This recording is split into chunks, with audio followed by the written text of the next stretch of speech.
ഇന്ന് ആദരമേറ്റുവാങ്ങുന്ന, അതോടൊപ്പം ഇവിടുന്ന് താൽക്കാലികമായി വിട പറയുന്ന പ്രിയപ്പെട്ട ഗീത ടീച്ചർ, പ്രിയപ്പെട്ട അഹദ് മാസ്റ്റർ, ഇങ്ങനെ തുടങ്ങിയിട്ടുള്ള ഇനി ആരെയെങ്കിലും സാന്നിധ്യത്തിലോ മറ്റോ വിട്ടുപോയിട്ടുണ്ടെങ്കിൽ ക്ഷമിക്കണമെന്ന് മാത്രം പറഞ്ഞുകൊണ്ട് സമയത്തിൻ്റെ പരിമിതി മൂലം എല്ലാവരെയും പരാമർശിച്ചതായി പരിഗണിച്ചുകൊണ്ട് എല്ലാറ്റിലുമുപരിയായി ഈ സദസ്സിലിരിക്കുന്ന ഇന്നത്തെ ഈ തരംഗ് എന്ന് പറയുന്ന സ്കൂൾ വാർഷികത്തിൻ്റെ ഈ പരിപാടിയിൽ യാത്രയപ്പ് സമ്മേളനത്തിലും പങ്കെടുത്തുകൊണ്ടിരിക്കുന്ന പ്രിയപ്പെട്ട ഈ നാട്ടുകാരായ രക്ഷിതാക്കളെ, പ്രിയപ്പെട്ട വിദ്യാർത്ഥി സുഹൃത്തുക്കളെ, ഒരു കലാലയം വളരെ ഉന്നമനമുള്ള ഒന്നായി മാറുന്നത് നമുക്കൊക്കെ അറിയാവുന്നതുപോലെ കെട്ടിടത്തിൻ്റെ ബാഹുല്യമോ അധ്യാപകരുടെ ഔത്സുക്യമോ വിദ്യാർത്ഥികളുടെ ശാക്തീകരണമോ ഒന്നുമല്ല. വേർ ഈസ് അലൂമിനി എന്ന ചോദ്യത്തിൻ്റെ ഉത്തരമാണ് ഒരു സ്ഥാപനത്തിൻ്റെ മൂർത്തിമദ്ഭാവം. ഇവിടെ പഠിച്ചിറങ്ങിയ കുട്ടികൾ എവിടെ എത്തിയെന്നാണ്. ലോകത്തിലെ ഏറ്റവും വലിയ യൂണിവേഴ്സിറ്റികൾക്ക് റാങ്ക് കൊടുക്കുന്നത് Oxford university, Cambridge university, London school of economics എന്നൊക്കെ പറഞ്ഞിട്ട് നമ്മളിങ്ങനെ വിധാനത്തിലിരുത്തുന്നത് അവിടെ നിന്ന് ഇറങ്ങിയിട്ടുള്ള കുട്ടികളുടെ വിധാനം നോക്കിയിട്ടാണ്. സർ ഐസക് ന്യൂട്ടൺ പഠിച്ചത് കാംബ്രിഡ്ജിലാണ്. അങ്ങനെ ഒരുപാട് ആളുകൾ കാംബ്രിഡ്ജിലും ഓക്സ്ഫോർഡിലും പഠിച്ചതുകൊണ്ടാണ് ഇന്നും അത് 1ഉം 2ഉം സ്ഥാനത്തൊക്കെ നിൽക്കുന്നത്. അമേരിക്ക പലപ്പോഴും അവരുടെ യൂണിവേഴ്സിറ്റീസാണ് ടോപ്പിൽ നിൽക്കുന്നത് എന്ന് അവകാശപ്പെടാറുണ്ടെങ്കിലും ലോകത്തിൽ ഈ റാങ്കിങ്ങിനെ ബേസ് ചെയ്തുകൊണ്ടാണ് ഉന്നതമായ കലാലയം നിലനിൽക്കുന്നത്. അപ്പോൾ എന്നെ സംബന്ധിച്ചിടത്തോളം ഞാൻ ചേർലാൽ സ്കൂളിലാണ് പഠിച്ചത്. അവിടെ ഏറ്റവും കൂടുതൽ കുട്ടികൾ ഉണ്ടായിരുന്നത് പാറക്കൽ സ്കൂളിൽ നിന്നായിരുന്നു. ഇവിടെ പഠിച്ച കുട്ടികൾ പിന്നെ പഠിത്തം കഴിഞ്ഞാൽ നേരെ എത്തുന്നത് ചേർലാൽ HS-ലേക്കായിരുന്നു. എനിക്ക് ഓർമ്മയുണ്ട്. എൻ്റെ ഒരുപാട് സുഹൃത്തുക്കൾ അങ്ങനെയുള്ളവരാണ്. ഇവിടെ വളരെ പ്രശസ്തമായിരിക്കുന്ന അലി സാഹിബിനെ പോലെയുള്ള ആളുകളൊക്കെയും ഇവിടെ പഠിച്ചിറങ്ങിയവരാണ്. എൻ്റെ പ്രിയങ്കരനായ സുഹൃത്ത് നേരത്തെ സൂചിപ്പിച്ച രാജു സി ചാക്കോ അടക്കം ഇപ്പോൾ ഓസ്ട്രേലിയയിൽ നല്ല രസകരമായി വിദ്യാഭ്യാസ മേഖലയിൽ പ്രവർത്തിച്ചുകൊണ്ടിരിക്കുന്നു. അദ്ദേഹത്തിൻ്റെ വൈഫ് ഗ്രേസി അടക്കം. ഞാൻ പറഞ്ഞു വരുന്നത് ഒരുപാട് പ്രതിഭകളെ വാർത്തെടുത്തിട്ടുള്ള ഉന്നതമായ കലാലയമാണ് ഈ പാറക്കൽ സ്കൂൾ. മറ്റ് സ്കൂളിൽ നിന്ന് വ്യതിരിക്തമാകുന്നത്, ഇന്നലെയും ഞാൻ എൻ്റെ നാട്ടിലെ മുട്ടിക്കാട് സ്കൂളിലെ 100ാം വാർഷികത്തിൽ പങ്കെടുത്തു മുഖ്യപ്രഭാഷകനായി. അവിടെയും ഒരുപാട് ഉന്നതങ്ങളുണ്ടെങ്കിലും പരിമിതി ഇതുപോലെയുള്ള ഗ്രൗണ്ടുകളോ ഇത്ര വിശാലമായ ക്യാമ്പസോ ഇല്ല എന്നതാണ്. കുട്ടികൾക്ക് ഓടിക്കളിക്കാനും പാടിത്തകർക്കാനും ഓടിത്തിമർക്കാനുമൊക്കെയായി വലിയ ക്യാമ്പസായിട്ട് പണ്ട് മുതലേ തുടങ്ങിയ ഒരു സ്ഥാപനമാണ് പാറക്കൽ സ്കൂൾ. എനിക്ക് അങ്ങേയറ്റം ബന്ധമുള്ള ഒന്നാണ്. പിന്നെ ഞാനൊരു അധ്യാപകനാണ്. കഴിഞ്ഞ 10-25 വർഷമായിട്ട് ചെറിയ കുട്ടികളെ പഠിപ്പിക്കാനുള്ള സൗഭാഗ്യം എനിക്ക് കിട്ടിയിട്ടില്ല. ഡിഗ്രി PG തലത്തിലുള്ള കുട്ടികളെയാണ് പിന്നീട് പഠിപ്പിച്ചത്. അപ്പോൾ ഇവിടെ എത്തിയപ്പോൾ ഒരുപാട് വിദ്യാർത്ഥി സുഹൃത്തുക്കളെയും കാണാൻ പറ്റി. ഈ പാറക്കല്ലിൻ്റെ ഈ ഭാഗത്ത് ഞാൻ സ്നേഹിക്കുന്ന, എന്നെ ഇഷ്ടപ്പെടുന്ന ഒരുപാട് വിദ്യാർത്ഥികൾ എനിക്കുള്ളൊരു പ്രദേശം കൂടിയാണ്. ഒരുപാട് വർഷങ്ങളായി കണ്ടുമുട്ടുന്ന വിദ്യാർത്ഥികളെയും ഇവിടെ കണ്ടു. പല ആളുകളെയും ഞാൻ ത്രിമൂർത്തി എന്നൊക്കെ പേര് വിളിച്ച് പറഞ്ഞിരുന്ന ഫാത്തിമ, സുഹറ, അതേപോലെ തന്നെ നജ്മ, അതേപോലെ തന്നെ അവരുടെ കൂട്ടുകാരികളായിട്ടുള്ള ആളുകൾ എല്ലാവരെയും ഇവിടെ വെച്ചിട്ട് കാണാൻ സാധിച്ചു. അപ്പോൾ ഇവിടെ നിന്ന് പഠിച്ചിറങ്ങിയ പലരും എൻ്റെ കൂട്ടുകാരാണ്, എൻ്റെ കൂടെ ഹൈസ്കൂളിൽ പഠിച്ചവരാണ്. അതോടൊപ്പം ഇവിടെ നിന്ന് പഠിച്ചിറങ്ങിയ പല കുട്ടികളും എൻ്റെ വിദ്യാർത്ഥികളും കൂടിയാണ്. കാലങ്ങൾ പലത് മാഞ്ഞു മറഞ്ഞാലും. അപ്പോൾ ഞാൻ പറഞ്ഞു വരുന്നത്, അത്രയും അഭേദ്യമായ ബന്ധമുള്ള ഒരു സ്ഥാപനമാണ് ഇത്. ഈ സ്ഥാപനത്തിൻ്റെ ഇന്നത്തെ പ്രത്യേകത 83ാമത്തെ വാർഷിക പ്രോഗ്രാമാണ്. വലിയ 83 വർഷം കഴിഞ്ഞു പോവുക എന്ന് വെച്ചാൽ ഒരുപാട് തലമുറകൾ പഠിച്ചിറങ്ങി എന്നാണ് അതിൻ്റെ അർത്ഥം. ചില്ലറയൊന്നുമല്ല. 83 വർഷമെന്ന് പറഞ്ഞാൽ ഒരു ലൈഫ് സ്പാൻ എടുത്തു കഴിഞ്ഞാൽ 15 വർഷമാണ് സാധാരണയായിട്ട് ഒരു സ്പാനിനെ കണക്കാക്കുക.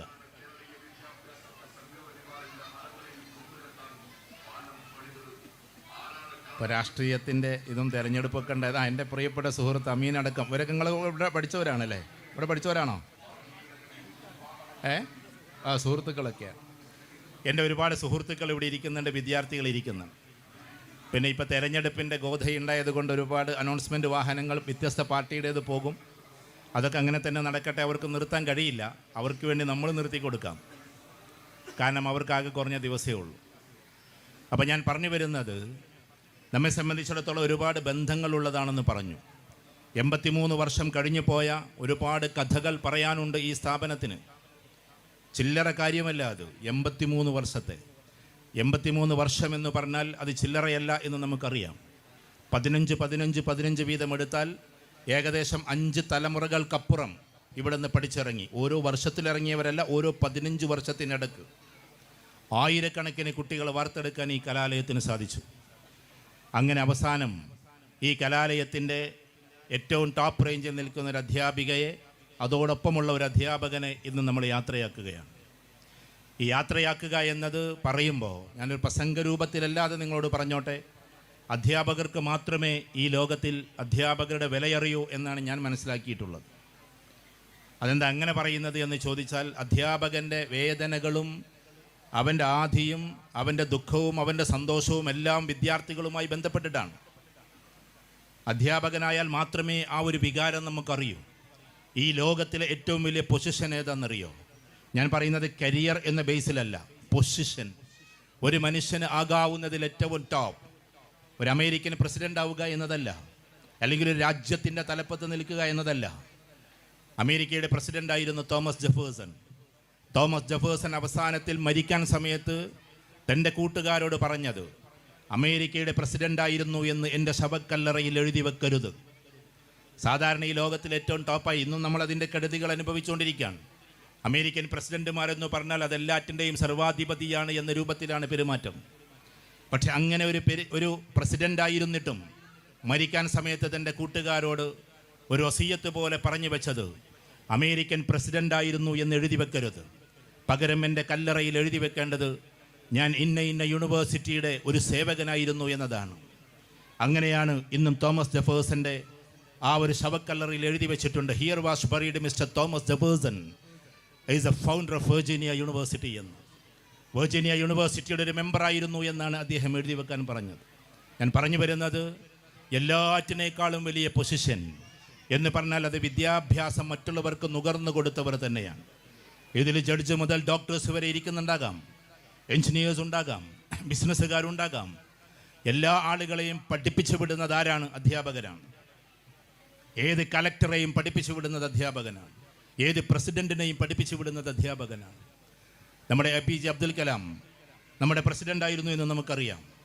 അദ്ദേഹം ഒരിക്കൽ കേരളം സന്ദർശിച്ചപ്പോൾ അദ്ദേഹം ആകെ നിയമസഭയിൽ കൊടുത്തത് 20 മിനിറ്റാണ്. ചോദ്യോത്തരങ്ങൾക്ക് വേണ്ടി മാക്സിമം അരമണിക്കൂർ. അതിനുവേണ്ടി ഹെലിപ്പാഡുകൾ തയ്യാറാക്കുന്നു, ഹെലികോപ്റ്റർ വന്ന് ഇറങ്ങുന്നു, ബാരിക്കേഡുകൾ കെട്ടുന്നു, കിലോമീറ്ററുകളോളം മിലിറ്ററി വന്നിട്ട് വിന്യസിക്കുന്നു. കാരണം ZZZ കാറ്റഗറി പ്രൊട്ടക്ഷനാണ്. ഒന്ന് അദ്ദേഹം ഇന്ത്യ കണ്ട ഏറ്റവും വലിയ മിസൈൽ മാൻ എന്ന അർത്ഥത്തിലുള്ള ഒന്നും, മറ്റൊന്ന് അദ്ദേഹം ഇന്ത്യയുടെ പ്രസിഡന്റ് ആകുന്നു എന്നതും 2Z കാറ്റഗറി പ്രൊട്ടക്ഷൻ. അതും കൊണ്ട് അദ്ദേഹം നിയമസഭയിൽ സംവദിച്ചത് ആകെ അരമണിക്കൂറാണ്. അന്നത്തെ പത്രങ്ങൾ എടുത്തു നോക്കിയാൽ നിങ്ങൾക്ക് മനസ്സിലാവും. പക്ഷേ തൊട്ടപ്പുറത്ത് തിരുവനന്തപുരത്തെ പ്രശസ്തമായ സ്കൂളിൽ കുട്ടികൾക്കിടയിൽ അദ്ദേഹം സമയം ചെലവഴിച്ചത് 3 മണിക്കൂറാണ്. 3 മണിക്കൂർ കുട്ടികളോടൊപ്പം കൊടുക്കാൻ, അഥവാ ഞാൻ പ്രസിഡന്റ് എന്ന പദത്തേക്കാൾ ഉന്നതമായ എൻ്റെ വിധാനം അത് അധ്യാപകൻ എന്നതാണ് എന്ന് അന്നും അദ്ദേഹം തെളിയിക്കുകയുണ്ടായി. അപ്പം ഞാൻ പറഞ്ഞു വരുന്നത്, ഈ ലോകത്തിലെ ഏറ്റവും വലിയ പൊസിഷൻ അധ്യാപകൻ എന്ന് പറയുന്നത് മാത്രമല്ല, അതിനെ വിളിക്കുന്നത് സോഷ്യൽ റിഫോമർ എന്നതാണ്. സോഷ്യൽ റിഫോമർ എന്ന് പറഞ്ഞാൽ ലോകത്തിൽ എവിടെയും സോഷ്യൽ റിഫോമേഴ്സിന് വലിയ രീതിയിലുള്ള ഔന്നത്യമുണ്ട്. എന്താ അങ്ങനെ പറഞ്ഞാൽ? സാമൂഹ്യ പരിഷ്കർത്താവ്, സമൂഹത്തെ വാർത്തെടുത്തവൻ, സമൂഹത്തെ ഉന്നതങ്ങളിലേക്ക് കൊണ്ടുപോയവൻ. അതൊരു വ്യക്തിയെയാകാം, ചിലപ്പോൾ ഒരുപാട് സമൂഹങ്ങളെയാകാം. അങ്ങനെ ഉയർത്തി കൊണ്ടുപോകുന്നവരെയാണ് സോഷ്യൽ റിഫോമർ എന്ന് പറയുക. നിങ്ങൾ കുട്ടികളെ പഠിപ്പിക്കുമ്പോൾ ഡോക്ടറാക്കണമെന്ന് മോഹമുണ്ടാകും, എഞ്ചിനീയർ ആക്കണമെന്ന്, സയൻറ്റിസ്റ്റ് ആക്കണമെന്ന്, ഏത് നിങ്ങളാക്കിയാലും അതിൻ്റെ എല്ലാം മുകളിൽ ലോകത്തിൻ്റെ കരിയർ പൊസിഷൻ എന്ന് പറഞ്ഞാൽ അത് ശരിക്കും സോഷ്യൽ റിഫോമറുടേതാണ്. ഷേക്സ്പിയർ എഴുത്തിലൂടെ ഒരുപാട് ആളുകളെ മാറ്റിമറിച്ചതുപോലെ, ഗഥെ ഒരുപാട് ആളുകളെ മാറ്റിമറിച്ചതുപോലെ, ലിയോ ടോൾസ്റ്റോയും അതേപോലെ തന്നെ വിൻസ്റ്റൺ ചർച്ചിലുമൊക്കെ ശാസ്ത്രത്തിലൂടെയും എഴുത്തിലൂടെയും ഒക്കെ നമ്മളെ കൈകാര്യം ചെയ്തതുപോലെ, ഇതേപോലെ തന്നെ ഒരുപാട് ആളുകൾ, ദസ്തേവ്സ്കിയെ പോലെയുള്ള എഴുത്തുകാർ, വില്യം വേർഡ്സ്വർത്തിനെ കുറിച്ച് പറയുന്ന പോലെയുള്ള എഴുത്തുകാർ, ഇങ്ങനെ എത്രയോ ആളുകൾ ഉന്നതമായ അവസ്ഥയിലേക്ക് എത്തി. കാരണം ആളുകളെ പല രീതിയിലും അവർ മാറ്റിമറിച്ചു. ഒരു വലിയ രാജ്യത്തിനെ വലിയ വിപ്ലവത്തിലൂടെ നയിച്ചു ലിയോ ടോൾസ്റ്റോയ്, ടർജനി, മാക്സിം ഗോർക്കി, എത്രയോ ആളുകൾ അവരെല്ലാം അവരുടേതായ വിധാനത്തിൽ സോഷ്യൽ റിഫോമേഴ്സ് ആയിരുന്നു. ഏത് വിധാനത്തിലെന്ന് നമ്മൾ വിശദീകരിക്കുന്നില്ല. ഇവിടെ ശ്രീനാരായണ ഗുരുവിന് എന്താ ഇത്ര വലിയ പ്രാധാന്യം? അദ്ദേഹം ഒരു സോഷ്യൽ റിഫോമർ ആയിരുന്നു എന്നതാണ്. എന്തുകൊണ്ടാണ്? എബോവ് ഓൾ നമ്മളിൽ കൂടുതലും വിശ്വാസികളാണ്. അതുകൊണ്ട് തന്നെ മുസ്ലിം കമ്മ്യൂണിറ്റി ഏറ്റവും കൂടുതൽ പ്രവാചകനെ സല്ലല്ലാഹു അലൈഹി വസല്ലമയെ ഉയരത്തിൽ വെക്കുന്നത് എന്തുകൊണ്ടാണ്? ആ ആള് വെറും പ്രവാചകനെന്ന് മാത്രമല്ല, സോഷ്യൽ റിഫോമറാണ്. സമൂഹത്തെ മുഴുവൻ വാർത്തെടുത്ത ആളുകളാണ്. എന്തുകൊണ്ടാണ് യേശു ക്രിസ്തുവിനെ ലോകത്തിൽ ഇത്ര ഉദാത്തമായി നമ്മൾ വാഴിക്കുന്നത്? ക്രിസ്ത്യൻ സമൂഹത്തിനെ സംബന്ധിച്ചിടത്തോളം, മുസ്ലിം കമ്മ്യൂണിറ്റിയെ സംബന്ധിച്ചിടത്തോളവും അദ്ദേഹം വലിയൊരു പ്രവാചകനും സോഷ്യൽ റിഫോമറുമാണ്. അഥവാ അബദ്ധജടിലമായി നടക്കുന്ന ആളുകളെ ഉദാത്തമായ വിധാനത്തിലേക്ക് കൊണ്ടുപോകുന്ന ആള് എന്നാണ് സോഷ്യൽ റിഫോമർ എന്നതിൻ്റെ അർത്ഥം. അതിൻ്റെ ഏറ്റവും പ്രധാനപ്പെട്ട ഒരു ഭാഗമാണ് അധ്യാപകൻ. കാരണം ഇരുളിൻ്റെ ഒരു ലോകത്ത് നിന്ന് വെളിച്ചത്തിലേക്ക് കൊണ്ടുപോകുന്നവനാണ്. അധ്യാപകൻ എന്ന് പറയുന്നതിന് വ്യത്യസ്തമായ പദങ്ങളുണ്ട്. ആചാര്യൻ എന്ന് പറഞ്ഞാൽ വേറെയാണ്, ഗുരു എന്ന് പറഞ്ഞാൽ വേറെയാണ്. മൂന്ന് പദമാണ്. അറബിയിൽ അതിനെ മുഅല്ലിം എന്നും ഉസ്താദ് എന്നും ഷെയ്ഖ് എന്നും വിളിക്കാറുണ്ട്. ഞാൻ ഭാഷാ പരിജ്ഞാനത്തിലേക്ക് പോവുകയല്ല. അധ്യാപകൻ എന്ന് പറഞ്ഞാൽ കേവലം താൻ പഠിച്ചിട്ടുള്ള അധ്യായങ്ങളെ അധ്യാപനം നടത്തുന്നവനാണ്, അഥവാ മറ്റുള്ളവരിലേക്ക് എത്തിക്കുന്നവൻ്റെ പേരാണ് അധ്യാപകൻ. എന്നാൽ അധ്യാപകൻ ആചാര്യനാകണം. എല്ലാ ആചാര്യന്മാരും അധ്യാപകരാണ്, പക്ഷേ എല്ലാ അധ്യാപകരും ആചാര്യന്മാരല്ല. ആചാര്യൻ എപ്പോഴാകാൻ പറ്റുക? അങ്ങനൊരർത്ഥം അതിനില്ലെങ്കിലും ഫിലോസഫിക്കൽ ഇൻ്റർപ്രിട്ടേഷൻ, താൻ പറയുന്ന മൂല്യങ്ങളെ തൻ്റെ ജീവിതത്തിൽ കൊണ്ടു നടക്കുന്നവനെയാണ്, ആചരിക്കുന്നവനെയാണ് ആചാര്യൻ എന്ന് പറയുന്നത്. അതുകൊണ്ടാണ് ആചാര്യാൽ പാദമത്രേ പാദം ശിഷ്യ സ്വമേധയ പാദം ബ്രഹ്മചാരഭ്യ പാദം കാലക്രമേണ ധൂ എന്ന് പറഞ്ഞു വെച്ചത്. എന്ന് വെച്ചാൽ ആചാര്യന്മാരിൽ നിന്നാണ് ആളുകൾക്ക് വിജ്ഞാനം ഉണ്ടാവുക. നമ്മൾ പണ്ട് മുതലേ കേൾക്കുന്നൊരു കഥയുണ്ട്. ഒരു മഹാമുനി അല്ലെങ്കിൽ വലിയൊരു അധ്യാപകൻ, ഒരാചാര്യൻ, അദ്ദേഹത്തിൻ്റെ അരികിലേക്ക് ഒരു അമ്മയും കുഞ്ഞും വരുന്നു. കഥ നമുക്കറിയാം. ആ അമ്മ ഒരു ഉപദേശം കൊടുക്കാൻ വേണ്ടിയിട്ടാണ് ഈ കൊണ്ടുവരുന്നത്. കാരണം കുഞ്ഞ് നന്നായി മധുരം കഴിക്കും.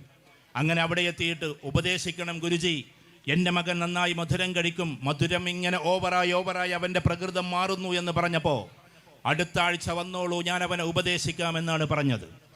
അടുത്ത ആഴ്ച വന്നോളൂ ഞാൻ ഉപദേശിക്കാമെന്ന് പറഞ്ഞപ്പോൾ നീണ്ട ഒരു ഉപദേശമുണ്ടാകുമെന്ന് വിചാരിച്ച് പിറ്റത്തെ ആഴ്ച ഈ സ്ത്രീ വരികയാണ് സ്വന്തം മകനെയും കൊണ്ട്. ആ കുട്ടിയുടെ തലയിൽ തലോടിക്കൊണ്ട് ഒറ്റ വാക്ക് മാത്രം, മോനെ നാളെ മുതൽ നീ മധുരം കുറച്ചേക്കണമെന്ന്. വേറെ ഉപദേശമൊന്നുമില്ല. ആ സമയത്ത് ഈ അമ്മക്ക് ചെറുതായൊന്ന് അരിശം വന്നു. ഇറങ്ങിപ്പോകുന്ന വഴിക്ക് ശിഷ്യഗണങ്ങളോട് ചോദിച്ചു, ഇത് കഴിഞ്ഞ ആഴ്ച ഗുരുവിന് പറഞ്ഞാൽ പോരായിരുന്നോ? എന്നെ വീണ്ടും എന്തിനാണ് വരുത്തിച്ചത്? ഈ ഒരു വാക്ക് പറയാൻ ഒരാഴ്ച കഴിഞ്ഞിട്ട് വരൂ എന്ന് പറഞ്ഞത് എന്തിനാണ്? അപ്പോൾ ശിഷ്യൻ ചോദിച്ചത്, ഓ ആ ആളാണോ നിങ്ങൾ എന്നതാണ്. ആ ആളാണോ നിങ്ങൾ എന്ന ചോദ്യത്തിന് സത്യത്തിൽ മറുപടി കിട്ടാതെ ഈ അമ്മ ഇങ്ങനെ പരിതപിച്ച് നിൽക്കുമ്പോൾ ആ സമയത്ത് ചോദിക്കും, ഏത് ആൾ? അപ്പോൾ പറഞ്ഞു, കഴിഞ്ഞ ആഴ്ച വരെ ഗുരു നന്നായി മധുരം കഴിക്കുമായിരുന്നു, പക്ഷേ കഴിഞ്ഞ ഒരാഴ്ചയായിട്ട് അത് കുറച്ചുകൊണ്ടേയിരിക്കുകയാണ്. എന്തിനാണ് മധുരം കുറക്കുന്നത് എന്ന് ഞങ്ങൾ അദ്ദേഹത്തോട് ചോദിച്ചപ്പോൾ, എനിക്ക് അടുത്ത ആഴ്ച ഒരു കുട്ടിയെ ഉപദേശിക്കാനുണ്ട് എന്നാണ് ഞങ്ങളുടെ ഗുരുനാഥൻ പറഞ്ഞത് എന്നാണ്. അതിൻ്റെ പേരാണ് ആചാര്യൻ. താൻ പറയുന്ന മൂല്യങ്ങളെ തൻ്റെ ജീവിതത്തിൽ പകർത്തി നടക്കുന്നവൻ്റെ പേരാണ് ആചാര്യ. ഗുരു എന്ന് പറഞ്ഞാൽ അതിനേക്കാളും അപ്പുറത്താണ്. ഗുരു എന്ന പദത്തിൻ്റെ അർത്ഥം ശ്രീകണ്ഠേശ്വരത്തിൻ്റെ ശബ്ദധാരാവലി എടുത്തു നോക്കിയാൽ ഗുശബ്ദമന്ധകാരം താൻ രുശബ്ദം തൻ നിരോധകമെന്നാണ്. അഥവാ അന്ധകാരത്തെ ഇല്ലായ്മ ചെയ്യുന്നവനാണ് ഗുരു. ഇരുളാർന്ന ഒരു ലോകത്തിനെ വെളിച്ചത്തിലേക്ക് കൊണ്ടുപോകുന്നവൻ. കൂരാക്കൂരിട്ടായ മനസ്സിനെ വെളിച്ചത്തിലേക്ക് പ്രകാശിതമാക്കുന്നവൻ്റെ പേരാണ് ഗുരു എന്ന്. അങ്ങനെയുള്ളൊരു ഗുരുനാഥയാണ് ഇന്ന് പടിയിറങ്ങുന്നത്. 35 വർഷത്തോളമായി ഈ കാണുന്ന മുറ്റത്തിലൂടെ നടക്കുകയും ഇവിടെയുള്ള കുട്ടികളുടെ ഓരോ കാര്യത്തിലും ഇടപെടുകയും, ഓരോ കാര്യത്തിലും എന്ന് പറഞ്ഞാൽ ഒരു അധ്യാപകൻ ഒരു കുട്ടിയുടെ 4 കാര്യത്തിൽ ഇടപെടുമെന്നാണ്. ഒന്ന്, അവൻ്റെ ഫിസിക്കൽ, അവൻ്റെ ശരീരത്തെ ശ്രദ്ധിക്കും. അവൻ വീഴുന്നതിനെ, അവൻ ഓടുന്നതിനെ, അവൻ ചാടുന്നതിനെ, അതിനെ ശ്രദ്ധിക്കാൻ അവരുടെ ഒരു കണ്ണുണ്ടാകും. മറ്റൊന്ന് ഇൻ്റലക്ച്വൽ, അവൻ്റെ ബുദ്ധിയെ ശ്രദ്ധിക്കും. അവന് മാർക്ക് കിട്ടുന്നുണ്ടോ, കഴിവ് കൂടുന്നുണ്ടോ, അത് വേറൊരു ഭാഗമാണ്. പിന്നെ ഒന്ന് ഇമോഷൻ, അവൻ്റെ സ്വഭാവം, അവൻ്റെ പ്രകൃതം, അവൻ്റെ ഡയലോഗ്സ്, അവൻ്റെ ആളുകളോടുള്ള പെരുമാറ്റം, ഇതും അധ്യാപകൻ ശ്രദ്ധിച്ചേ പറ്റൂ.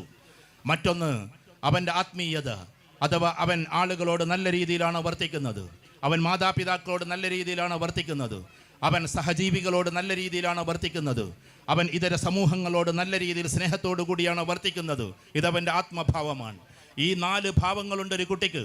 ഇതൊരു രക്ഷിതാവും ശ്രദ്ധിക്കേണ്ടതാണ്, ഒരു അധ്യാപകനും ശ്രദ്ധിക്കേണ്ടതാണ്. കാരണം ഈ രക്ഷിതാക്കൾ, നമ്മളിവിടെ കുറേ രക്ഷിതാക്കൾ ഇരിക്കുന്നുണ്ടാവും.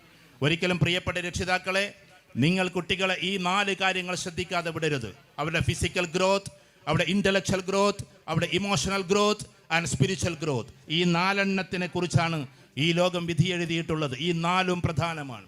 ആത്മീയത ഒഴിവാക്കിക്കൊണ്ടൊന്നില്ല. രാവിലെയിൽ പ്രാർത്ഥിക്കാനുണ്ട് ഹൈന്ദവ കുട്ടികൾക്ക്. ഇവിടെ ഇരിക്കുന്ന ഓരോ ഹൈന്ദവനും ഓം സഹനാവതു സഹനഭുനക്തു സഹവീര്യം കരവാവഹൈ തേജസ്വിനാവതീതമസ്തു മാ വിദ്വിഷാവഹൈ ഓം ശാന്തി എന്നാണ് ശാന്തി മന്ത്രം. ഞങ്ങൾ പഠിച്ചത് തെളിഞ്ഞു വരട്ടെ, ഞങ്ങൾ സംരക്ഷിക്കപ്പെടട്ടെ, സമാധാനത്തിൻ്റെ ലോകത്തിൽ ഞങ്ങൾ ഉണ്ടാകട്ടെ എന്ന് പ്രാർത്ഥിക്കുന്ന ഒരു ഹൈന്ദവനും വർഗീയവാദിയാകാൻ കഴിയില്ല. വർഗീയവാദം രാഷ്ട്രീയക്കാർ കൊണ്ടുവരുന്നതാണ്. ഹിന്ദു മതത്തിൽ ഒരിക്കലും വർഗീയത നമ്മൾ എവിടെയും കണ്ടിട്ടില്ല. ഞാൻ കുറേ അത് പഠിച്ചത് ആഴ്വാഞ്ചേരി തമ്പ്രാക്കളുടെ കയ്യിൽ നിന്നാണ്. ഈ പ്രാർത്ഥനയും എന്നെ പഠിപ്പിച്ചത് ആഴ്വാഞ്ചേരി തമ്പ്രാക്കളാണ്. ഇതിൻ്റെ അപ്പുറത്ത് ആദവനാടാണ്. ആഴ്വാഞ്ചേരി തമ്പ്രാക്കൾ വാഴുന്ന നാട് എന്നതിൻ്റെ ചുരുക്കമാണ് ആദവനാട്. ഞാൻ പറഞ്ഞു വരുന്നത് അതുകൊണ്ട് ഇതേപോലെ തന്നെ നമുക്ക് പ്രാർത്ഥിക്കാനുണ്ട്. കുറച്ച് കഴിഞ്ഞാൽ നമ്മൾ നിസ്കരിക്കാൻ വേണ്ടിയിട്ട് പോകും. ആ സമയത്ത് അല്ലാഹുമ്മ ഇന്നക അൻതസ്സലാം വമിൻകസ്സലാം വഇലൈക അർജിഉസ്സലാം എന്ന് പ്രാർത്ഥിക്കുമ്പോൾ ദൈവമേ നീയാണ് സമാധാനം, നിന്നിൽ നിന്ന് സമാധാനം, നിന്നിലേക്ക് സമാധാനത്തിൻ്റെ മടക്കം, ഞങ്ങളെ നീ സമാധാനത്തോടു കൂടി ജീവിപ്പിക്കണമേ എന്ന് പ്രാർത്ഥിച്ചല്ലാതെ ഒരാൾക്ക് മുന്നോട്ട് പോകാൻ കഴിയില്ല. അത്യുന്നതങ്ങളിൽ ദൈവത്തിന് സ്ഥാനം, സന്മനസ്സുള്ളവർക്ക് ഈ ഭൂമിയിൽ സമാധാനം എന്ന് പ്രാർത്ഥിക്കാനേ ഇവിടെ നേരത്തെ പറഞ്ഞിട്ടുള്ള പ്രിയപ്പെട്ട ചാക്കോ സാറിൻ്റെ മക്കൾക്ക് കഴിയൂ. ഇങ്ങനെ ഓരോ ആളുകളെയും എടുത്തു നോക്കൂ. അവൻ്റെ ആത്മപരിപ്രേക്ഷ്യമുണ്ട്. അതൊരു അധ്യാപകൻ്റെ ചിന്തയിലൂടെ കടന്നു പോകേണ്ടതാണ്. ആ കുട്ടിയുടെ ലോകത്തിൻ്റെ വെളിപാടുകളെ അവന് എത്തിച്ചു കൊടുക്കുക എന്നത്, വർഗീയാത്മകമല്ലാത്ത ചിന്തയിലൂടെ കൊടുക്കുക എന്നത് ഓരോ അധ്യാപകൻ്റെയും ധർമ്മമാണ്. ഇങ്ങനെ എല്ലാ ആംഗിളിലും, ഈച്ച് ആൻഡ് എവറി നോക്ക് and corner of the world, ഈ ലോകത്തിൻ്റെ എല്ലാ മുക്കുമൂലയും ഒരു കുട്ടിയിൽ കാണുന്നവൻ്റെ പേരാണ് അധ്യാപകൻ. ആ അധ്യാപകൻ സത്യത്തിൽ എല്ലാ അർത്ഥത്തിലും കുട്ടികളെ വളർത്തുന്നു. ഇനി രക്ഷിതാക്കളുടെ ഒരു വാക്ക്, നമ്മൾ കുട്ടികളെ തലോടി കുട്ടികളെ നല്ല രീതിയിൽ കൊണ്ടു നടന്നാലല്ലാതെ നമ്മുടെ കുട്ടികൾ നമ്മളിലേക്ക് വരില്ല. ഇനി വരാൻ പോകുന്ന ലോകം ഏതാണ്? വരാൻ പോകുന്ന ലോകമെന്ന് പറഞ്ഞാൽ AI യുഗം. AI എന്നിങ്ങനെ വെറുതെ കേട്ടാൽ പോരാ. കാരണം ലോകത്തിലൊക്കെ ഇപ്പം നിങ്ങൾ പഠിക്കുന്നുണ്ടല്ലോ, കുട്ടികൾക്ക് കയ്യക്ഷരം പോരാ. ഇനി ആ വാക്ക് നിങ്ങൾ പറയില്ല. വിത്തിൻ 5 years ഒരു പേന ഇറങ്ങും, നിങ്ങൾ എഴുതി വെച്ചോളൂ. ഞാൻ ആ പേന കണ്ടിട്ടുണ്ട്, അതുകൊണ്ട് ഉറപ്പിച്ചു പറയുന്നത്. ആ പേന കൊണ്ട് എഴുതി കഴിഞ്ഞാൽ എല്ലാവരുടെ ഹാൻഡ് റൈറ്റിങ്ങും മനോഹരമായിരിക്കും. കാരണം അത് AI പേനയാണ്. അതുകൊണ്ട് ഇനി ഹാൻഡ് റൈറ്റിംഗ് ക്ലിയർ അല്ല എന്നാരും പറയാൻ കഴിയില്ല. എല്ലാവരുടെ ഹാൻഡ് റൈറ്റിങ്ങും ക്ലിയർ ആകാൻ വേണ്ടി പോവാൻ AIക്ക് അത് നടത്താം. പക്ഷെ ഒരാളുടെ ഹാൻഡ് റൈറ്റിംഗ് കണ്ടാൽ അറിയാം അയാളുടെ പ്രകൃതം എന്നാണ് സൈക്കോളജി. അയാൾ മടിയനാണോ, അച്ചടക്കമുള്ള ആളാണോ, വൃത്തിയുള്ള ആളാണോ, ചിന്തിക്കുന്ന ആളാണോ എന്ന് ഹാൻഡ് റൈറ്റിംഗ് കണ്ടാൽ അറിയാം. അപ്പോൾ ആ ഹാൻഡ് റൈറ്റിങ്ങിൽ പോലും തട്ടിയെടുക്കുന്നു സത്യത്തിൽ AI ഒരുപാട് ഉപകാരങ്ങളുണ്ടെങ്കിലും അതേപോലെ ഉപദ്രവമുള്ള ഒന്നാണ്. ഇനി ക്ലാസ് റൂം, ഞാനിവിടെ ഇങ്ങനെ നിന്ന് പറഞ്ഞത് കാലങ്ങൾക്ക് ശേഷം നിങ്ങൾ ഓർക്കുമായിരിക്കാം. ഈ ഗ്രൗണ്ടിൽ നിങ്ങൾക്ക് ക്ലാസ് റൂം കൊണ്ടുവരാം. ഞാനത് ഈ പ്രാവശ്യത്തെ ദുബായ് ടെക്നോ ഫെസ്റ്റിൽ കണ്ടതാണ്. ഇവിടെ ക്ലാസ് റൂമിൻ്റെ ആവശ്യമില്ല. എന്ന് വെച്ചാൽ 1 മണിക്കൂർ നേരത്തേക്ക് ക്ലാസ് റൂം നിങ്ങൾക്ക് ഡിസൈൻ ചെയ്യാം. AI ഡിസൈൻ ചെയ്യാം. കുട്ടികൾ അതിരുന്ന് പഠിക്കാം. അവർക്ക് ടച്ച് ചെയ്താൽ ലോകത്തിൻ്റെ വിവരങ്ങൾ കിട്ടും. ക്ലാസ് കഴിഞ്ഞാൽ പിന്നെ ആ ക്ലാസ് റൂം പിരിച്ചുവിടാം. അഥവാ ഇനി ഗ്രൗണ്ടേ ഉണ്ടാകൂ, ഒരിക്കലും ക്ലാസ് റൂം ഉണ്ടാകില്ല. അത്രത്തോളം AI വികസിക്കാൻ വേണ്ടി പോവാൻ. ടീച്ചർലെസ് ക്ലാസ് റൂം, അഥവാ ടീച്ചേഴ്സ് ഇല്ലാത്ത ക്ലാസ് റൂം വരാൻ പോവാൻ. ഇതൊക്കെ വന്നു കഴിഞ്ഞു പല സെൻറ്റേഴ്സിലും. ഡ്രൈവർലെസ് കാറ് പോലെ, അല്ലെങ്കിൽ ഡ്രൈവർ ഇല്ലാത്ത കാറ് പോലെ ടീച്ചേഴ്സ് ഇല്ലാത്ത ക്ലാസ് റൂം വരികയാണ്. ഇതൊക്കെ വരാം, ഇതൊക്കെ വരും. പക്ഷേ ആ സമയത്തും മനുഷ്യനെ മനുഷ്യനായി പരിഗണിച്ചുകൊണ്ട് മുന്നോട്ട് പോകണമെങ്കിൽ AI അല്ല വേണ്ടത് എന്ന് പിന്നീട് നമ്മൾ പഠിക്കേണ്ടി വരും. പച്ചയായ മനുഷ്യനാണ് വേണ്ടത് എന്ന്, നമ്മുടെ കുട്ടികളെ നന്മ പഠിപ്പിക്കാൻ അവരാണ് വേണ്ടത് എന്ന്. അതുകൊണ്ട് ഇവിടെ ഇരിക്കുന്ന രക്ഷിതാക്കളോട് ഞാൻ പറയുന്നു, നമ്മെ സംബന്ധിച്ചിടത്തോളം നമ്മളെ കുട്ടികൾ വളർന്നുകൊണ്ടേയിരിക്കാൻ ആ വളർച്ചയിൽ ഈ ഭാഗങ്ങളെല്ലാം ശ്രദ്ധിച്ച് പരമാവധി അവൻ ഏറ്റവും നല്ല വിദ്യാഭ്യാസം കൊടുക്കണം. പക്ഷേ അത് കൊടുക്കുമ്പോൾ തന്നെ ഈർഷ്യത്വൻ്റെ ഭാവത്തിൽ നിങ്ങൾ കൊടുക്കരുത്. ഇപ്പോൾ ഉദാഹരണത്തിന് രാവിലെ കുട്ടി എഴുന്നേൽപ്പിക്കേണ്ടത് എങ്ങനെ? നമ്മൾ എഴുന്നേൽപ്പിക്കാറ് മദ്രസയിലേക്ക് പോകണം, എഴുന്നേൽക്ക്, സ്കൂളിലേക്ക് പോകണം, എഴുന്നേൽക്ക് എന്ന് പറഞ്ഞുകൊണ്ട് ബിലാലെ എന്നൊക്കെ പറഞ്ഞിട്ടാണ് നമ്മൾ വിളിക്കാറുള്ളത്. എന്നാൽ സത്യത്തിൽ കുട്ടിയെ ഉണർത്തേണ്ടത് എങ്ങനെ? ഒരു മാതാവും പിതാവും എങ്ങനെ ഉണർത്തണം? ഈ അടുത്തിടെ ലോക പ്രശസ്ത കളിക്കാരൻ റൊണാൾഡോ അദ്ദേഹത്തോട് ഇൻ്റർവ്യൂവിൽ ഒരു ചോദ്യം ചോദിച്ചു. യൂട്യൂബിൽ കിടക്കുന്നത് നിങ്ങൾ കണ്ടു നോക്ക്. അദ്ദേഹത്തോട് ചോദിച്ചപ്പോൾ അദ്ദേഹം മറുപടി പറഞ്ഞത്, അദ്ദേഹത്തോട് ചോദിച്ച ചോദ്യം ഇതാണ്: ഈ ലോകത്തിൽ നിങ്ങൾക്ക് എന്നും ഏറ്റവും കൂടുതൽ സന്തോഷം തരുന്ന രംഗമേതാണ്? നമ്മളെല്ലാവരും വിചാരിക്കുന്നത് കാലുകൊണ്ട് ഇന്ദ്രജാലം മെനയുമ്പോഴാണ് എന്നതാണ്, അല്ലെങ്കിൽ കപ്പ് വാങ്ങിക്കുന്ന സമയത്താണ് എന്നതാണ്. അതൊന്നുമല്ല അദ്ദേഹം പറഞ്ഞത്. അതിരാവിലെ എഴുന്നേറ്റിട്ട് എൻ്റെ കുട്ടികൾ അപ്പുറത്തെ ബെഡ്റൂമിൽ കിടന്നുറങ്ങുന്നുണ്ടാകും, അവരുടെ ഉറക്കം ഇങ്ങനെ 5 മിനിറ്റ് നോക്കി നിൽക്കാറുണ്ട് എന്നും ഞാൻ. അതാണ് എനിക്ക് ഏറ്റവും സന്തോഷം തരുന്ന രംഗമെന്നാണ് റൊണാൾഡോ പറഞ്ഞത്. ഓരോ മിനിറ്റിനും കോടികൾ വാങ്ങിക്കുന്ന മനുഷ്യൻ ഏറ്റവും കൂടുതൽ സന്തോഷം കണ്ടെത്തുന്നത് തൻ്റെ സമ്പത്തിലല്ല, കുട്ടികളുടെ ഉറക്കം കാണുന്നതിലാണ്. നമ്മൾ ഉറക്കം പോലും കാണുന്നില്ല, നേരം കണ്ട് ചെന്നിട്ട് പുതപ്പുണ്ട് വലിക്കാം, എന്നിട്ട് ചിലപ്പോൾ അടി അല്ലെങ്കിൽ ചവിട്ട്. ഇതല്ല രക്ഷാകർതൃത്വം. മെല്ലെ കിടക്കണം, എന്നിട്ട് മോനൂസേ മോളൂസേ എന്നൊക്കെ പറഞ്ഞിട്ട് അങ്ങനെയൊക്കെ ഒരു വിളിയൊക്കെ ഉണ്ട്. മോനൂസേ മോളൂസേ എന്നൊക്കെ പറഞ്ഞിട്ട് കൈ മെല്ലെ പിടിക്കണം, വേണമെങ്കിൽ ഒരു മുത്തം കൊടുക്കണം, എന്നിട്ട് നമുക്ക് എഴുന്നേറ്റാലോ എന്ന് ചോദിക്കണം. അങ്ങനെ 1 മിനിറ്റിൻ്റെ 2 മിനിറ്റിൻ്റെ ഉള്ളിൽ അവൻ എഴുന്നേൽപ്പിക്കാൻ പാടുള്ളൂ. അപ്പോൾ അവൻ പോസിറ്റീവ് എനർജിയോട് കൂടി വളരും, അവൻ പോസിറ്റീവ് എനർജിയോട് കൂടി എഴുന്നേൽക്കും. അതേ രീതിയിലായിരിക്കും അവൻ എങ്ങോട്ട് വരിക, ഈ പറയുന്ന ക്യാമ്പസിലേക്ക് എത്തുക. എന്നാൽ ഇന്ന് രക്ഷിതാക്കളുടെ ഉണർത്തൽ മുതൽ തളർത്തൽ വരെ എന്ന് വെച്ചാൽ അവസാനം കിടന്നുറങ്ങുന്നത് വരെ ഒരുപാട് പ്രശ്നങ്ങളിലൂടെ കടന്നു പോവാണ്. അതുകൊണ്ട് രക്ഷിതാക്കളിൽ നിന്ന് കുട്ടികൾ ഇങ്ങനെ പടിയിറങ്ങിക്കൊണ്ടിരിക്കുന്ന ഒരു കാലത്ത് അതിമനോഹരമായി നമ്മളെ കുട്ടികളെ വാർത്തെടുക്കാനുള്ള ഒരു അഭിവാഞ്ചയാണ് നമുക്കുണ്ടാകേണ്ടത്. ആ വല്ലാത്തൊരു രംഗമുണ്ടല്ലോ, നമ്മുടെ കുട്ടികളെ നമ്മൾ കൈകാര്യം ചെയ്യുന്ന രീതിശാസ്ത്രം. ഞാൻ നിങ്ങളെ പഠിപ്പിക്കുകയല്ല, എന്നാലും കുട്ടിയുടെ ഓരോ വളർച്ചയിലും ഇപ്പതാ ഇവിടെ ഞാൻ ജഡ്ജി ഇരുത്തിക്കൊണ്ട് പറഞ്ഞു, അദ്ദേഹത്തിൻ്റെ മക്കളൊക്കെ ഇങ്ങനെയായി എന്ന്. ഒരാൾ എൻ്റെ സുഹൃത്താണെന്നും ഞാൻ പറഞ്ഞു. അപ്പം ഇതേപോലെ കുട്ടികളെ പ്രൊഫഷണലി വളർത്തണം, അതേപോലെ പ്രകൃതത്തിലും വളർത്തണം. ഇത് രണ്ടും നമ്മുടേതായ ശൈലിയാണ്. ആ രീതിയിൽ നമ്മുടെ രക്ഷിതാക്കൾ എന്നാണോ വളർത്താൻ തുടങ്ങുന്നത് അപ്പോഴാണ്. ഞാൻ ഇടയ്ക്ക് സൂചിപ്പിക്കാറുണ്ട്, 1ാം റാങ്ക് കിട്ടിയ ഒരു കുട്ടിയുടെ കാര്യം. അശ്വിൻ കുമാർ എന്നാണ് അവൻ്റെ പേര്, പറഞ്ഞാലും തീരാത്ത ഒരു കഥാപാത്രമാണ്. മെഡിക്കൽ എൻട്രൻസിൽ 1ാം റാങ്ക് കിട്ടിയിട്ട് പത്രക്കാരെല്ലാവരും വീട്ടിലേക്ക് വന്നപ്പോൾ ആ കാണുന്ന അമ്മയുടെ കയ്യിൽ നിന്ന് ലഡു വായിലേക്ക് വെച്ച് കൊടുത്ത് ക്ലോസപ്പ് ഫോട്ടോ എടുക്കുമ്പോൾ, പത്രങ്ങളുടെ ഫ്രണ്ട് പേജിൽ നാളെ കൊടുക്കാനുള്ള ഫോട്ടോ എടുക്കുമ്പോൾ, ആ സമയത്ത് പ്രിയപ്പെട്ട അമ്മയുടെ ഫോട്ടോ എടുത്തു കഴിഞ്ഞതിന് ശേഷം കുട്ടിയോടുള്ള ചോദ്യം എന്താണെന്നറിയോ? കുട്ടിയോടുള്ള ചോദ്യം, മോനെ ഈ സമ്മാനം നീ ആർക്കാ കൊടുക്കുക, ഈ സമ്മാനം നീ ആർക്ക് കൊടുക്കുമെന്ന ചോദ്യത്തിന് ആ കുട്ടി പറഞ്ഞത് എൻ്റെ അമ്മക്ക് എന്നാണ്.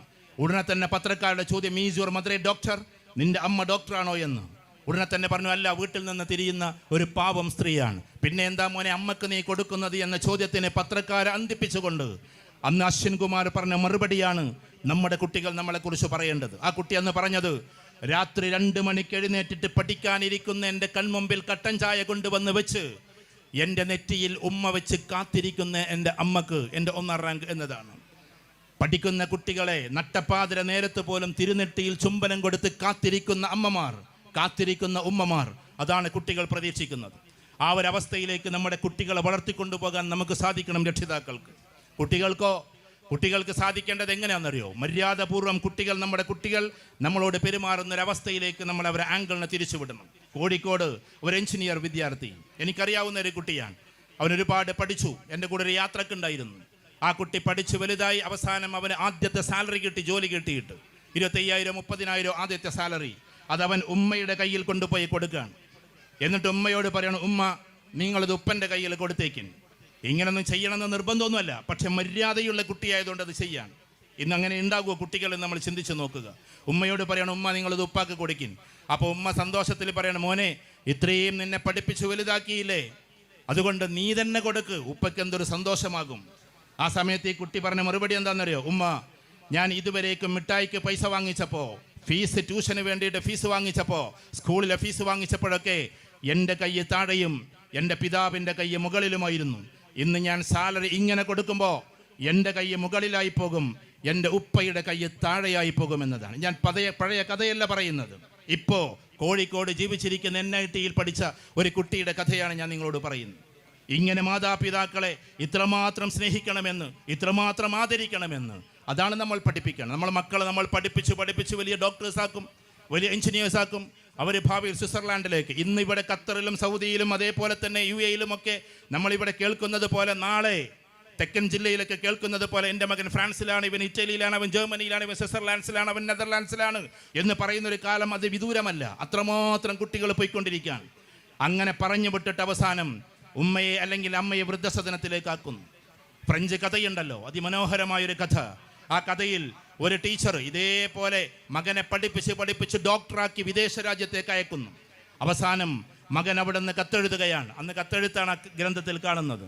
എന്നിട്ട് പറയണം, അമ്മ പോയിട്ട് ഞാൻ ഫീസ് അയക്കാം, നിങ്ങൾ പോയി വൃദ്ധസദനത്തിൽ ചേരണമെന്നാണ്. ഓൾഡ് ഏജ് ഹോമിലേക്ക് അയക്കുകയാണ്. അങ്ങനെ അവിടെ ഇങ്ങനെ പോയിട്ട് ആത്മനിസ്സംഗതയിൽ വല്ലാത്തൊരവസ്ഥയിൽ ആ അമ്മ ഇങ്ങനെ ഇരിക്കുമ്പോൾ ഒരാളിങ്ങനെ കയറി വരികയാണ്. എന്നിട്ട് കൈ പിടിച്ചോണ്ട് ടീച്ചറേ വാ എന്നുള്ള പ്രയോഗം പ്രയോഗിച്ചപ്പോൾ നീ ആരാ മോനെ എന്ന് ചോദിക്കുമ്പോൾ ഞാൻ നിങ്ങളുടെ മറ്റൊരു മോനാണ് എന്നാണ് മറുപടി. മറ്റൊരു മോനാണ് എന്ന ചോദ്യത്തിന് അല്ലല്ല, എനിക്കൊരു മോനല്ലേ ഉള്ളൂ, അവൻ ഇന്ന സ്ഥലത്താണ്, അവൻ എന്നെ ഇവിടെ കൊണ്ടുവന്നാക്കിയിരിക്കുകയാണ് എന്ന ചോദ്യത്തിൻ്റെ മറുപടിയായി നിങ്ങൾ എന്നെ പഠിപ്പിച്ച അമ്മയാണ്, നിങ്ങൾ എൻ്റെ ടീച്ചറാണ് എന്ന മറുപടിയാണ് ഈ കുട്ടി പറയുന്നത്. പിന്നെ ആ അധ്യാപിക ജീവിച്ചതെല്ലാം മകനെപ്പോലെ തൻ്റെ അമ്മയെപ്പോലെ കണ്ട മകൻ്റെ കൂടെയാണ് എന്ന് കഥ. ഞാൻ പറഞ്ഞു വരുന്നത് ഇതേപോലെ അധ്യാപകരെ എങ്ങനെയാണ് മാനിക്കേണ്ടത് എന്ന്, മാതാപിതാക്കളെ എങ്ങനെയാണ് സ്നേഹിക്കേണ്ടത് എന്ന്, ലോകത്തിൻ്റെ നെറുകയിലേക്ക് എങ്ങനെയാണ് വിദ്യാഭ്യാസത്തിലൂടെ കയറേണ്ടത് എന്നും എല്ലാം നമ്മൾ കുട്ടികളെ പഠിപ്പിക്കേണ്ടതാണ്. അതിന് ബാക്കപ്പ് വേണ്ടത് എവിടെ നിന്നാണെന്നറിയോ? ഹൈസ്കൂളിൽ നിന്നല്ല. ലോകത്തിലെ ഒരൊറ്റ കഥാപാത്രങ്ങളും ആദ്യമേ തന്നെ 30ാമത്തെ വയസ്സിൽ പ്രതിഭയായിട്ടില്ല. നിങ്ങൾ ഈ ലോകത്തിലെ എല്ലാ പ്രതിഭകളെയും എടുത്തു നോക്കിക്കോ, അവർ 10 വയസ്സിന് മുമ്പേ മനസ്സുകൊണ്ട് അതിനെ സ്വപ്നം കണ്ടവരാണ്. നിങ്ങൾ മെസ്സിയെക്കുറിച്ചാണ് പറയുന്നത്, 10 വയസ്സിന് മുമ്പേ ഗ്രൗണ്ടിലേക്ക് ഇറങ്ങിയ പയ്യനാണത്. നിങ്ങൾ പറയുന്ന റൊണാൾഡോയെ കുറിച്ചാണോ? ആ കുട്ടി 12ാമത്തെ വയസ്സിൽ ഗ്രൗണ്ടിലേക്ക് ഇറങ്ങിയവനാണ്. ഇങ്ങനെ ഓരോരുത്തരെ നിങ്ങൾ എടുത്തു നോക്കിക്കോ. ലോകത്തിലെ എല്ലാ ആളുകളും അതത് കാലഘട്ടത്തിൽ വളർന്നു വന്നവരെല്ലാം ചെറുപ്പകാലം മുതലേ സ്വപ്നം കണ്ട് വളർന്നവരാണ്. അതുകൊണ്ട് ആ ഡ്രീംസിനെയാണ്, ആ സ്വപ്നത്തെയാണ് നമ്മുടെ കുട്ടികൾക്ക് നമ്മൾ ഫിറ്റ് ചെയ്ത് കൊടുക്കേണ്ടത്. ഞാൻ മിതപ്രസംഗം പ്രസംഗിക്കുകയല്ല, ഞാനൊരു സ്കൂളിനോട് സംസാരിക്കുന്നത് കൊണ്ട് ഞാൻ പറയാം. കാരണം പാറക്കല്ല് സ്കൂളിൽ നിന്ന് മഹാപ്രതിഭകൾ പുറത്തേക്ക് ഇറങ്ങിയിട്ടുണ്ട്. എനിക്കറിയാവുന്നവരുണ്ട്, അറിയാത്തവരുമുണ്ട്. ഇവിടെ വന്നിട്ടാണ് ഞാൻ എൻ്റെ പ്രിയപ്പെട്ട ഇവരെയൊക്കെ പരിചയപ്പെടുന്നതെങ്കിൽ പോലും പരിചയം മുമ്പേ ഉണ്ട്, പക്ഷേ ഇന്നാളുടെ പിതാവാണ് എന്ന് ഞാൻ ഇപ്പോഴാണ് അറിയുന്നത്. ഇങ്ങനെ ഒരുപാട് പ്രതിഭകളെ വാർത്തെടുത്തിട്ടുള്ള പാറക്കല്ല് സ്കൂള് ഈ പരിസരത്ത് ഒരു പക്ഷേ, ഞാൻ നിങ്ങളെ അങ്ങോട്ടും ഇങ്ങോട്ടും താതാത്മ്യം ചെയ്ത് പറയുകയല്ല, ഈ പരിസരത്ത് ഒരു പക്ഷേ ഇങ്ങനത്തെ ഒരു UP-LP സ്കൂൾ ഉണ്ടാകുമോ എന്ന് എനിക്ക് സംശയമുണ്ട്. അത്രമാത്രം ഉയരങ്ങളിലേക്ക് കുട്ടികളെ കൊണ്ടുപോയൊരു സ്ഥാപനമാണിത്. ഞാൻ വെറുതെ പറയുന്നതല്ല. കാരണം ഇവിടെ വരുമ്പോൾ അതിൻ്റെ നിങ്ങളുടെ പ്രൊഫൈല് കാണുമ്പോൾ ആദ്യമേ കാണിച്ചത് പ്രൊഫൈലാണ്. അത് പ്രത്യേകിച്ച് പഴയ കഥകളൊന്നും പറയാതെ പുതുതായി നടപ്പിലാക്കിയിട്ടുള്ള കാര്യങ്ങൾ അവതരിപ്പിച്ചിട്ടുള്ളൂവെങ്കിൽ പോലും ആ കുട്ടികളുടെ മാസ്മരികമായ പ്രകടനത്തിൽ നമുക്കറിയാം ഇവിടെ എന്തൊക്കെയാണ് നടക്കുന്നത് എന്ന്. മിന്നലാട്ടം പോലെ കാണിച്ചു പോയെങ്കിലും അതിൻ്റെ പിന്നിൽ ഒരുപാട് കാര്യങ്ങൾ ചെയ്തിട്ടുണ്ട് അവർ. അങ്ങനെ നമ്മുടെ കുട്ടികളെ വളർത്തി വലുതാക്കി ഇവിടെയുള്ള ടീച്ചേഴ്സ് ആരാണ്? അധ്യാപകർ. ഞാൻ പറഞ്ഞല്ലോ, ഈ ലോകത്തിൽ ഏറ്റവും ഉയർന്ന തലത്തിൽ നിൽക്കുന്നവരാണ് അധ്യാപകർ. അധ്യാപകർക്ക് മേലെ ആരുമില്ല. ഇടയ്ക്ക് സൂചിപ്പിക്കുന്നത് പോലെ നമ്മുടെ കുട്ടികൾ വളർന്നു വലുതായി ആ കുട്ടി പിന്നീട് ഒരു ജില്ലാ കലക്ടറായി എന്ന് വെക്കുക. ആ ജില്ലാ കലക്ടർ ഒരു ദിവസം വെറുതെ ഇങ്ങനെ പേന കൊണ്ട് ഒപ്പിട്ട് കളിക്കുകയല്ല.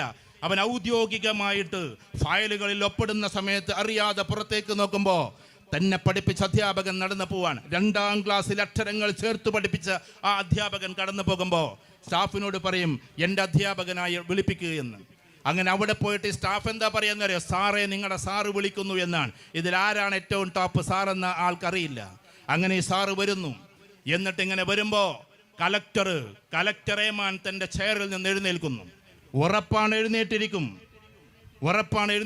കാരണം ഈ ലോകത്തിൽ ഡോക്ടേഴ്സിനെ കണ്ടാലോ എഞ്ചിനീയേഴ്സിനെ കണ്ടാലോ ഈവൻ ചിലപ്പോൾ സയൻറ്റിസ്റ്റുകളെ കണ്ടാലോ ആദരിക്കാൻ നമുക്കറിയില്ല. പക്ഷെ അധ്യാപകൻ അവിടെ നിന്ന് വരുന്നുവെങ്കിൽ ഇവിടെ നമ്മുടെ കുത്തിയ മുണ്ട് അടിക്കുന്നത് നമുക്ക് കാണാവുന്നതാണ്. ആ ഒരു ലെവലിൽ ഈ കലക്ടർ എഴുന്നേൽക്കും. കലക്ടറേമാൻ്റെ ഇതാ വന്നിരിക്കുന്നു അധ്യാപകനെന്ന് ആ പ്യൂണ് പോയി എല്ലായിടത്തും പറയുമ്പോൾ തഹസിൽദാറും അസിസ്റ്റന്റ് തഹസിൽദാറും എല്ലാവരും വന്നിട്ട് അധ്യാപകനെ കാണാൻ വേണ്ടി നോക്കുമ്പോൾ 2ാം ക്ലാസ്സിൽ പഠിപ്പിച്ച അധ്യാപകനാണ്. ആൾക്കൂട്ടത്തിൽ വെച്ച് ഈ സദസ്സിനോട് പറഞ്ഞോട്ടെ, ആൾക്കൂട്ടത്തിൽ വെച്ച് ഡിസ്ട്രിക്ട് കലക്ടറുടെ, if it is president of ഇന്ത്യയുടെ പ്രസിഡന്റ് ആയാലും ശരി, അദ്ദേഹത്തിൻ്റെ തോളത്ത് തട്ടിയിട്ട് പോട്ടട മോനെ എന്ന് പറയാൻ ഈ ലോകത്തിൽ ഒരാൾക്ക് അവകാശമുള്ളൂ, ഒരാൾക്ക് അധികാരമുള്ളൂ. അവൻ്റെ പേരാണ് അധ്യാപകൻ, അവൻ്റെ പേരാണ് അധ്യാപകൻ, അവൻ്റെ പേരാണ് അധ്യാപകൻ. അതിലപ്പുറത്തേക്ക് ഒരു മാസ്മരിക പ്രകടനവും ആർക്കും ചെലവഴിക്കാൻ കഴിയില്ല, അല്ലെങ്കിൽ ഉണ്ടാക്കാൻ കഴിയില്ല. ആ ഒരർത്ഥത്തിൽ എല്ലാവരെയും വാർത്തെടുത്ത് APJ അബ്ദുൽ കലാം ഏറ്റവും ടോപ്പിലെത്തിയപ്പോൾ 7ാം ക്ലാസ്സിൽ തന്നെ പഠിപ്പിച്ച അധ്യാപകനെ ഗ്രൗണ്ടിൽ വെച്ചിട്ട് ആദ്യമായിട്ട് ഫ്ലൈറ്റ് പറക്കുന്നത് ചൂണ്ടിക്കാണിച്ചു തന്ന അധ്യാപകനാണ് എൻ്റെ ഈ കാലം ഞാൻ ആത്മസംയമനം പോലെ ചെയ്യുന്നത് എന്ന്, ആത്മാർപ്പണം പോലെ ചെയ്യുന്നത് എന്ന് സത്യത്തിൽ വിളിച്ചു പറഞ്ഞൊരു മഹാമനുഷ്യനാണ് അദ്ദേഹം. 7ാം ക്ലാസ്സിൽ അധ്യാപകനെ കുറിച്ച്. അതുകൊണ്ട് ഇവിടെ നമ്മൾ ആദ്യാക്ഷരങ്ങൾ പഠിപ്പിച്ച അധ്യാപകർ, എനിക്ക് തന്ന സമയം അരമണിക്കൂറാണ്, 5 മിനിറ്റ് ഇനി ബാക്കിയുള്ളൂ. അതുകൊണ്ട് എന്നെ സംബന്ധിച്ചിടത്തോളം ഇവിടെയുള്ള അധ്യാപകർ എൻ്റെയും അധ്യാപകരാണ്. ഞാൻ എല്ലാവരെയും ഒരു അധ്യാപകരെ പോലെ കാണുന്നു. അതുകൊണ്ട് ഇവിടെയുള്ള ഓരോ അക്ഷരം പഠിച്ചിട്ടുള്ള കുട്ടികളും ആ അധ്യാപകരെ ഏറ്റവും കൂടുതൽ ആദരിക്കുന്ന ഒരു സമയത്ത് ഒരു പാവം ടീച്ചറും മാഷും ഇവിടെ നിന്ന് ഇറങ്ങിപ്പോവാണ്. ഇറങ്ങിപ്പോകുന്നതൊരിക്കലും നമ്മളിൽ നിന്നല്ല, നമ്മുടെ മനസ്സിൽ നിന്നല്ല. തൽക്കാലം അവർക്ക് 56 വയസ്സ് പൂർത്തിയായത് കൊണ്ട് അവർ പടിയിറങ്ങുന്നു എന്ന് മാത്രം. പക്ഷെ അവരിനിയും ജീവിക്കും. ഈ ലോകത്തിൽ ഏറ്റവും കൂടുതൽ ആയുസ്സുള്ളത് എന്ന് മെഡിക്കൽ സയൻസ് എപ്പോഴും പറയുന്ന 2 കൂട്ടരുണ്ട്. അതിലൊന്ന് അധ്യാപകരാണ്, മറ്റൊന്ന് കർഷകരാണ്. പിന്നെ ഒന്ന് പ്രതീക്ഷാപൂർവ്വം നന്മ ചെയ്തുകൊണ്ട് പോകുന്ന രാഷ്ട്രീയക്കാരാണ് എന്നും പഠനമുണ്ട്. ഡോക്ടേഴ്സിന് അത്ര ആരോഗ്യമില്ല. നമ്മൾ പറയുന്ന ഡോക്ടേഴ്സൊക്കെ പെട്ടെന്ന് മരിക്കും. കാരണം എന്താ, ഡോക്ടേഴ്സിനെ പേടിപ്പിക്കല്ലോ കേട്ടോ. ഡോക്ടേഴ്സ് ഇവിടെ ഇരിക്കുന്നുണ്ടാവും. കണക്കാ ഞാൻ പറയുന്നത്, ലേഖനങ്ങളാണ് ഞാൻ പറയുന്നത്. കാരണം എപ്പോഴും നെഗറ്റീവ് മാത്രം കേട്ടുകൊണ്ടിരിക്കുകയാണ്. ഒരാൾ പനിയും കൊണ്ടുവരും, ഒരാൾ ഛർദിയും കൊണ്ടുവരും, ഒരാൾ തലവേദനയും കൊണ്ടുവരും. നേരെ മറിച്ചിട്ട് അധ്യാപകർ എപ്പോഴും സ്വപ്നതുല്യമായ ആളുകളെ കാണുന്നു. ഡോക്ടേഴ്സിന് എല്ലാ പ്രണാമങ്ങളും. കാരണം അവർ ആരോഗ്യ സംരക്ഷണത്തിൻ്റെ ആളുകളാണ്. എല്ലാ സല്യൂട്ടും അവർക്ക് നൽകുന്നു. പക്ഷേ ഈ ലോകത്തിൽ അതിനേക്കാളും ഉദാത്തമായ ഒരു ആള് എന്ന് പറഞ്ഞാൽ അതാണ്. കാരണം പ്രവാചക തിരുമേനി സല്ലല്ലാഹു അലൈഹി വസല്ലം നമ്മളോട് പറഞ്ഞു, ഇന്നി ബുഇസ്തു മുഅല്ലിമ, ഞാൻ അധ്യാപകനായിട്ടാണ് നിയോഗികമായിട്ടുള്ളത് എന്ന്. എല്ലാ ആചാര്യന്മാരും പറഞ്ഞു ഞങ്ങൾ അധ്യാപകരാണ് എന്ന്. ഈ ലോകത്തിലെ എല്ലാ ആചാര്യന്മാരും പ്രവാചകന്മാരും അധ്യാപകരാണ്. മറ്റുള്ളവരെ പഠിപ്പിക്കാൻ വിധിക്കപ്പെട്ടവരാണ്. അതുകൊണ്ട് അതൊരു വലിയ പൊസിഷനാണ്. മനസ്സിനെ ചികിത്സിച്ചവരാണ്. മനുഷ്യൻ്റെ ഓരോ നൊമ്പരങ്ങളെയും തലോടിയവരാണ്.